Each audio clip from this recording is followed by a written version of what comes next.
So మీదెన్ని ఎకరాలు ఉందన్న? మాది 4 ఎకరాలు ఉంటుంది. ఇక్కడ ఇక్కడ కిందికి ఉంటుంది. ఇదంతానా ఇక్కడ వరకే సాగు చేస్తున్నారు? అక్కడ వరకు సాగు చేస్తున్నారు. అయితే ఏమైందంటే ఈ మధ్య కాలంలో వీళ్ళు ఒక 6 months నుండి వచ్చిపోతున్నారు కదా. వాళ్ళు రావడం వల్ల ఏమైంది, ఎవరైనా దున్నే వాళ్ళు ఉన్నప్పుడు ట్రాక్టర్లు వచ్చి తీసుకెళ్ళిపోతున్నారు. విత్తనాలు వేసే వాళ్ళని కూడా విత్తనాలు గుంజేసుకుంటున్నారు వాళ్ళు. అయితే 1955 నుండి 54 వరకు కూడా మధ్యలో ఒక 16 మందికి ఒక 30 ఎకరాలు అలైన్మెంట్ చేసినట్టుగా చూపిస్తుంది డాక్యుమెంట్లో కూడా. అయితే దాని ప్రొసీడింగ్ అనేది మాకు ఇంతవరకు దొరకలేదు. దానివల్ల ఏంటో ఇన్ని నిమిషం. హలో సార్, రఘునాథ్ గారు, అడ్వకేట్ గారు, నమస్కారం. నమస్కారం అండి. సార్ నేను రఘు మాట్లాడుతున్నా, తొలి వెలుగు. సార్ సార్ సార్ ఏం లేదు సార్, మీరు నిన్న ఈ హైకోర్టులో ఆర్గ్యూ చేసిన ఈ రైతులది కేసు ఉంది కదా సార్, ఈ 180 సర్వే నెంబర్. ఇప్పుడు నేను ఇక్కడ లొకేషన్లో ఉన్నాను. రైతులు ఒకవైపున, పోలీసులు, ఇదంతా నడుస్తున్నది. ఇప్పుడు గవర్నమెంట్ ఏమంటుందంటే ఇది గవర్నమెంట్ ల్యాండ్ ప్యూర్లీ, ఎక్కడ వాళ్ళకి అసైన్ చేసినట్టుగా లేదు. సో కాబట్టి ఈ భూమి వాళ్ళది కాదు, మీ గవర్నమెంట్ అక్వైర్ చేయడానికి అన్ని రకాల ఇవి ఉన్నాయి అన్నది వాళ్ళు చెప్తున్నారు. ఇది ఏంటి సార్ అసలు? సార్ ఎందుకంటే సిన్స్ 1954-55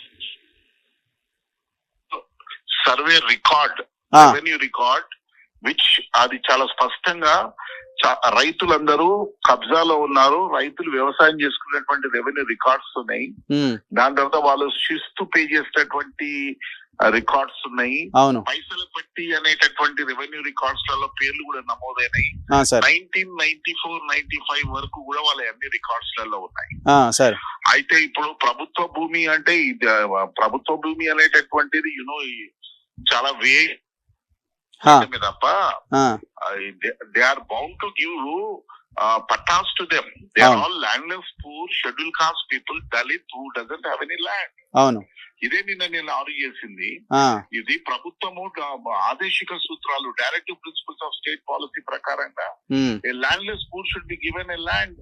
అది ఇస్తా అని చెప్పి నీళ్ళ నుంచి పెండింగ్ పెట్టి నువ్వు ఇమీడియట్ గా ఏదో గోశాల పెట్టాలి నీ పాలసీ ఉంటే you engage your policy or take land somewhere, but not you snatch away the land of the landless poor who have been cultivating for more than 70 years.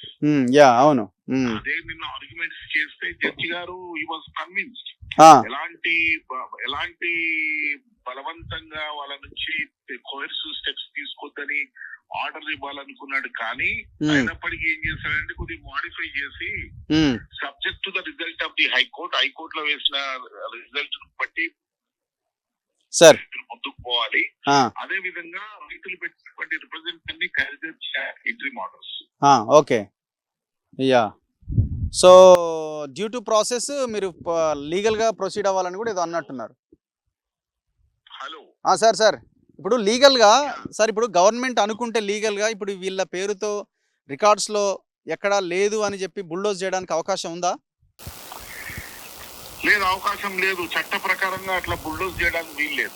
Okay, ఆ attempt చేశారు, చేసి వాళ్ళు మళ్ళీ వెనక్కిపోవడం జరిగింది. ఇప్పుడు నాకు తెలిసినంత మేరకు అర్థమైంది ఏంటంటే they are negotiating with all these people. అదే 100 గజాలు ఇస్తామని అంటున్నారట చివరికి. ఫస్ట్ ఏమో ఏమి ఇవ్వన్నారట, ఇప్పుడు ఎకరానికి 100 గజాలు అంటున్నారట. ఆ వ్యక్తులు కోర్టుకు రాలే.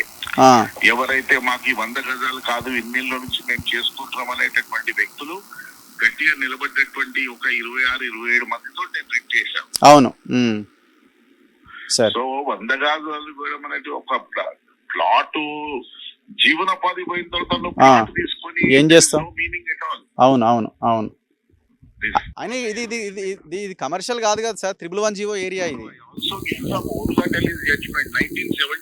సుప్రీంకోర్టు ఒక స్ట్రీట్లలో స్ట్రీట్ ఆఫర్స్ ని నువ్వు కనీసము principles of natural justice apply చేయకు. అలాంటిది వీళ్ళు 40 ఏళ్ళ నుంచి వ్యవసాయం చేసుకుంటున్నారు.